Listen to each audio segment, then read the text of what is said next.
तो मेरे प्यारे स्टूडेंट्स, आपको मैं बता दूं कि हिंदी में आपको दो भाग है। गोदली हिंदी की, जिसमें आपको एक गद्य भाग में आपको 12 चैप्टर है और पद भाग में भी 12 चैप्टर है। तो आज आप लोगों को हम गद्य भाग के फर्स्ट चैप्टर, जो आज हम आपको अपने YouTube के चैनल के माध्यम से कहानी के तौर पे, जो आप अगर एक बार इस वीडियो को देखिएगा तो सारा चैप्टर का जो भी अच्छे पॉइंट है, सारा कहानी आपको याद हो जाएगा, जो आपको ये कहानी एग्जाम में आपको सब्जेक्टिव क्वेश्चन ऑब्जेक्टिव क्वेश्चन बनाने में क्या होगा, बहुत मदद करेगी। तो इस जो पहला चैप्टर है श्रम विभाजन जाति प्रथा, जिसका लेखक है डॉक्टर भीमराव अंबेडकर जी, और अंबेडकर जी का उपनाम है, और अंबेडकर जी को हम संविधान का जनक भी बोलते हैं, और अंबेडकर जी का बाबा साहब अंबेडकर भी कहते होंगे। और उनका पढ़ाई अमेरिका, जो भीमराव अंबेडकर जी पढ़ाई वो अमेरिका और इंग्लैंड दोनों जगह जाकर वो किए हुए थे, और विदेश दूसरा देश को, और उनकी बहुत सारे प्रमुख रचना भी है। एक बुद्धा एंड डीज है, और एक है द कास्ट इन इंडिया।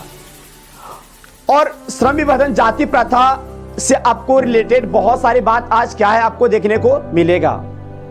और अंबेडकर जी का जन्म आपको 14 अप्रैल 1891 ईस्वी में महू, गांव के नाम है महू, और एक मध्य प्रदेश राज्य में इनका जन्म हुआ था। और अंबेडकर जी का जन्म एक दलित परिवार में हुआ था। और दलित जो अनबे करते हैं, दलित काफी पिछड़े वर्ग जाति में आते हैं, और ये दलित परिवार में जन्म होते हुए भी अंबेडकर जी जाति प्रथा के प्रति इन्होंने बहुत कुछ लिखे हैं। और हमारे संविधान का जनक भी है, संविधान के निर्माता भी क्या है, ये डॉक्टर भीमराव अंबेडकर जी है। जो जाति के, और जाति आज भी कहता है, जातिवाद की आज भी क्या है, कमी नहीं है। क्या आज छुआछूत हम लोग नहीं करते हैं, नहीं मानते हैं ना, लेकिन छुआछूत को नहीं मानना चाहिए। लेकिन इससे ज्यादा पहले था, इससे पहले क्या था, ज्यादा इससे पहले था, जिसको अंबेडकर जी ने अपने बातों से, अपने संविधान में लिखी बातों से उनको बहुत हद तक दूर करने का काम इन्होंने किए हुए हैं। तो बच्चों चलो आज हम आप लोगों को जाति प्रथा के बाद, श्रम विभाजन जाति प्रथा, उससे रिलेटेड आपको कहानी सुनाएंगे, ठीक है। तो जाति प्रथा का मतलब होता है कि जैसे आज हम लोग गांव समाज में देखते हैं कि कभी छोट जाति बड़ जाति मान लिया जाता है, और छोट जाति के साथ हम लोग क्या है, खाना पीना उठना बैठना पसंद नहीं करते हैं। और जाति प्रथा में यह भी देखा जाता है कि कोई व्यक्ति कोई काम को स्वतंत्रता पूर्वक वो नहीं कर पाते हैं। जैसे मान के चलिए कि आज मेरे पिता और मेरे माता पिताजी किसान हैं, तो मुझे खेती ही करना है, मुझे खेती ही करना है। अगर किसी के बच्चे कुम्हार है, कुम्हार के अगर बच्चा कुम्हार है तो वो क्या करेगा, मिट्टी से बर्तन बनाने के ही काम करेगा, और कोई दूसरा काम नहीं कर सकता था। ये पहले था, आज नहीं है।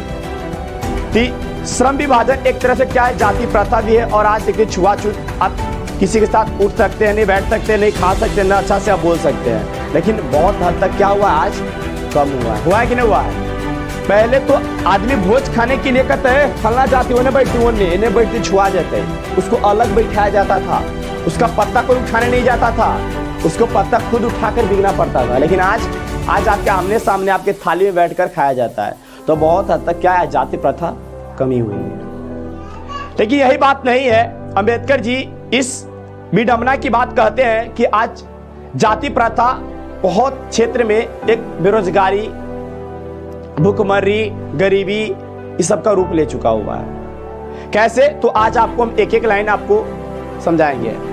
जैसे कि आप लोग जानते हैं कि कोई भी व्यक्ति क्या होता है, काम करते हैं और काम करने में उसका मन नहीं लगता है, तो क्या होता है कि माँ के गर्भ से ही वो उसका पेशा निर्धारित कर दिए जाते हैं। जाति प्रथा में क्या होता है, आप लोग बताए होंगे कि कोई भी काम, जैसे हजाम है, ठाकुर है, जो भी है, उसके पेशा के निर्धारित उसको क्या होता है, काम दे दिया जाता है। मान के चले कि हम तो छोटी जाति से, दलित फैमिली से आते हैं, लेकिन मुझे पढ़ना लिखना मुझे बहुत अच्छा से आता है, और मुझे बोलेगा कि भाई तुम्हारा काम है चप्पल जूता सीना, तो क्या हम चप्पल जूता सीने जाएंगे? इतना अच्छा डिग्री प्राप्त कर लेंगे, इतना अच्छा पढ़ाई कर लेंगे, क्या करने जाएंगे? लेकिन आपका पेशा है, आपको करना ही पड़ेगा। मजबूरी आपको करना ही पड़ेगा, आपको दूसरा कोई काम करने भी नहीं देगा। तो ये आज से नहीं, बहुत दिनों से चली आ रही है और आज ये सब क्या है, धीरे धीरे खत्म हो रही है। और बता दें कि आपको गांव में ये ज्यादातर देखने को मिलता है। और ऐसा नहीं, बच्चे की जो पेशा होता है उसके माँ के गर्भ से उसकी पेशा को निर्धारित कर दिया जाता है कि किसान के बेटा है। अगर माँ के गर्भ से बच्चा बाहर नहीं आता कि उसका पेशा निर्धारित हो जाता है कि ये कुशवाहा है, ये राम है, ये जो जो कास्ट सब जाति होता है उसको पेशा उसी से निर्धारित हो जाता है। और ये फलना काम करेगा, जिस कास्ट से आता है, जिस जाति से आता है उसको वो काम करना पड़ेगा। चाहे वो आगे पढ़ लिख के क्या करेगा, क्या बनेगा, इसकी कोई फिक्र नहीं है। तो अंबेडकर जी ने यही देखा और वो अपने इस बुराई समाज को और ये गलत जो रास्ते पे चल रहे थे लोगों को अच्छा रास्ते पर लाने के लिए बहुत सारे प्रयास किए। अब मान के चले कि हम बहुत पढ़ लिख लिए, अब मुझे कहेगा भाई तुमको खेती बाड़ी करना, मुझे खेती करना पसंद नहीं है, क्या दूसरा काम नहीं कर सकते हैं? लेकिन इससे लोगों की मान के चलिए, अब भाई हम हजाम है, अब मुझे बाल काटना है और मुझे बाल काटने की मुझे इंटरेस्ट नहीं है, मुझे उसमें थोड़ा भी मजा नहीं आता है, लेकिन आपको क्या करना, काटना पड़ेगा तो काटना पड़ेगा। चाहे अब भाई मुझे इंटरेस्ट नहीं, मैं काटने नहीं जाऊंगा, अब उसको क्या होगा, नहीं काटने जाएगा तो भूखे मरेगा।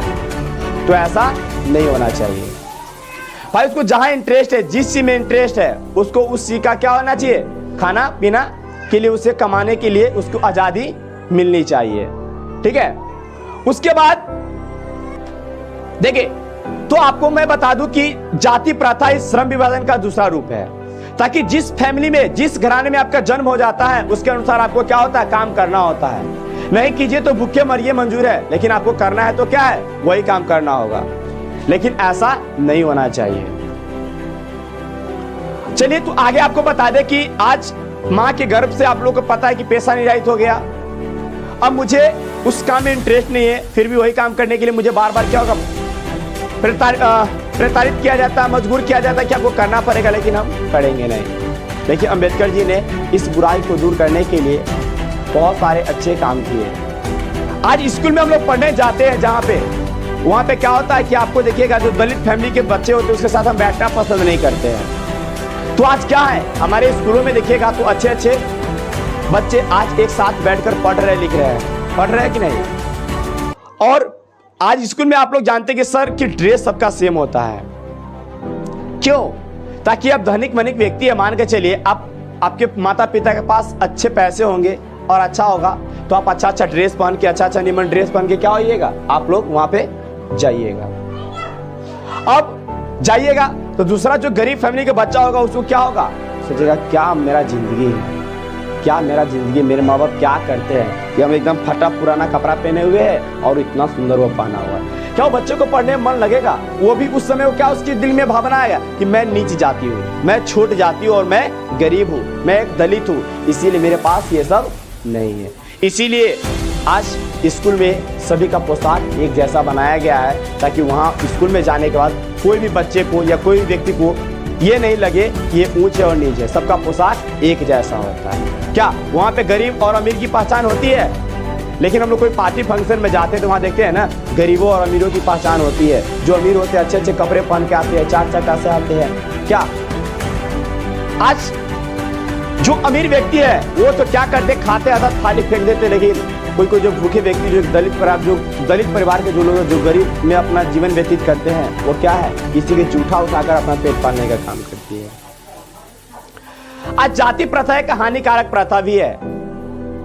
अब क्योंकि ताकि आज मान के चलिए, हानिकारक प्रथा कैसे है, आज मान के चलिए मुझे कोई काम करने की इच्छा नहीं है, अब मुझे मजबूर किया जाएगा, नहीं तुमको करना पड़ेगा। भाई मैं करूंगा, उस काम को करूंगा, लेकिन बताइए कि कोई काम को अगर मुझे न करने की इच्छा हो, अगर उस काम को हम करेंगे तो क्या उस काम को तेजी से कर पाएंगे, ज्यादा समय दे पाएंगे? समय भी देंगे तो धीमे धीमे काम करेंगे, एक ना कदम धीमरा हवा की तरह। क्यों? वो कम काम क्यों करेगा? ताकि उसको काम में उसको इंटरेस्ट नहीं है, उसको मजा नहीं आ रहा है काम करने में। तो इसमें किसको घाटा है? घाटा दोनों व्यक्ति के है। भाई तो मुझे भी घाटा है कि मुझे काम करना पसंद नहीं है, मुझे काम दे रहा है, मेरा टाइम पास हो रहा है, मेरा समय बर्बाद हो रही है। और दूसरा क्या, जो पर्सन मुझसे काम करवा रहा है उसका भी क्या नुकसान हो रही है, क्योंकि मुझे काम में इंटरेस्ट नहीं है, मुझे काम करने आता ही नहीं है, और आता भी है फिर मुझे इस काम में क्या है, इंटरेस्ट ज़्यादा ना, तो मैं करूँगा, ज़्यादा नहीं करेंगे और समय कम देंगे, और कम देंगे मन ला के काम करेंगे नहीं, ज़्यादा उत्पादन वो सामान होगा ही नहीं। तो ये कहानी दोनों तरफ है, आप देख लिए। और जाति प्रथा आज क्या है, लोग पेशा में बंधकर आज अपना जीवन व्यतीत करते हैं। पेशा बतेवे की है कि माँ के गर्भ से क्या होता है, बच्चा का पेशा निहित हो जाता है कि लोहार है तो लोहारी करेगा, हजाम है तो हजामी करेगा, राम है तो जो चप्पल जूता होता सीने के वो काम करेगा। ये सब जाति प्रथा में देखा गया था, लेकिन आज ये सब नहीं है। आज हम लोग अच्छे से अच्छे पढ़ाई करके और अच्छे से अच्छे क्या करते हैं, जॉब और नौकरी को पसंद करते हैं। आज हम लोग कोई जाति प्रथा की पेशा में बंद कर नहीं है। चाहे तो मैं ठाकुर हूं तो मैं पढ़ लिख कर मैं जॉब प्राप्त कर सकता हूँ, बारह कोई अच्छा दुकान खोल के बैठ सकता हूँ, लेकिन पहले ऐसा नहीं था। बच्चे मजबूर हो जाते थे कि उसके माता पिता जो करके गए उसके बच्चा को भी वही काम करना पड़ेगा, लेकिन इसीलिए मेरा गांव समाज एक गरीब बनकर ही रह जाते थे। लेकिन आज अच्छे अच्छे व्यक्ति क्या है, और आज सरकार यही नहीं, दलितों की आरक्षण की व्यवस्था की गई है, उसको छूट दी गई है ताकि भाई तुम आगे आओ, पढ़ो, तुम भी अपना अधिकार पाओ। और आज देखते हैं स्कूल में कोई आप लोग कोई काम करवाने जाते हैं ना, तो आपको बहुत सारा देखते हैं कि कुशवाहा जो होता है, जिसको आप बोलिएगा अदर कास्ट के देखिएगा ज़्यादा रुपया लगेगा। देखिए जो दलित परिवार के जो व्यक्ति सब होते हैं, बच्चा से स्टूडेंट सब, उसको कम पैसा में ही काम हो जाता है। क्यों? ताकि सरकार की तरफ से उसे आरक्षण दी गई, छूट दी गई है। और अंबेडकर जी की मृत्यु आपको बता दें कि दिसंबर 1956 ईस्वी में एक दिल्ली में इनका निधन हो गया हुआ था, और ये दिल्ली में मर गए थे। लेकिन ये मरने के बाद भी, मरने से पहले इन्होंने बहुत सारे काम करके गए थे, जो आज मरने के बाद भी क्या है, आज हम उनको यादें करते हैं, उनकी बातों को गांव समाज में देखते हैं। और जो आज छुआछूत की जो दूरियां है जो लोगों से बनाया गया है, आज ये डॉक्टर भीमराव अंबेडकर जी का क्या है, देन है। और आप लोगों को बताया कि ये संविधान का इनको जनक भी कहा गया है। तो श्रम विभाजन जाति प्रथा से आप यही सीख मिलता है जो आपको हम आज लास्ट में बता देना चाहते हैं। श्रम विभाजन जाति प्रथा से मुझे यही सीख मिलता है कि मान के चलिए कि अगर मुझे जाति के आधार पर अगर मुझे कोई काम मिलेगा तो मैं तो करूंगा, लेकिन अगर मुझे उस काम में इंटरेस्ट नहीं है, अगर मुझे उसमें क्या मेहनत करने में मुझे अच्छा नहीं लग रहा है, तो ऐसा काम आपको नहीं मिलना चाहिए। लेकिन श्रम विभाजन एक जाति प्रथा का क्या है, एक पोशाक बन चुका हुआ है कि भाई तुम जिस जाति का है वही तुमको काम करना पड़ेगा। लेकिन ऐसा नहीं होनी चाहिए। अगर आज हमें नॉलेज के आधार पे, डिग्री के आधार पे, पढ़ाई के आधार पे, मेरे गुण के आधार पे अगर काम मिले तो क्या होगा, मेरा देश काफी आगे तरक्की कर जाएगा। ठीक है। तो श्रम विभाजन जाति प्रथा में आप ये देखें कि आप किसी से बुराई ना करें और किसी से छुआछूत ना माने, आप आपस में भाई भाई की तरह मिलजुल कर रहें, ताकि आपका गांव समाज क्या होगा, काफी आगे जाए और आप भी आगे बढ़िएगा। तो बच्चों, आपको इससे और आगे भी आपके लिए हम कहानी लाते रहेंगे, और श्रम विभाजन जाति प्रथा ये आप देखें, और इससे आगे जो भी चैप्टर है उसकी सारांश बहुत सरल भाषा में, इससे भी बेहतर अगर आप लोग सपोर्ट कीजिएगा, आप लोगों को सपोर्ट मिले तो इससे बेहतर भी हम आप लोगों के लिए वीडियो लाते रहेंगे। ठीक है, चलिए फिर मिलते हैं आपको नेक्स्ट वीडियो में। All the best.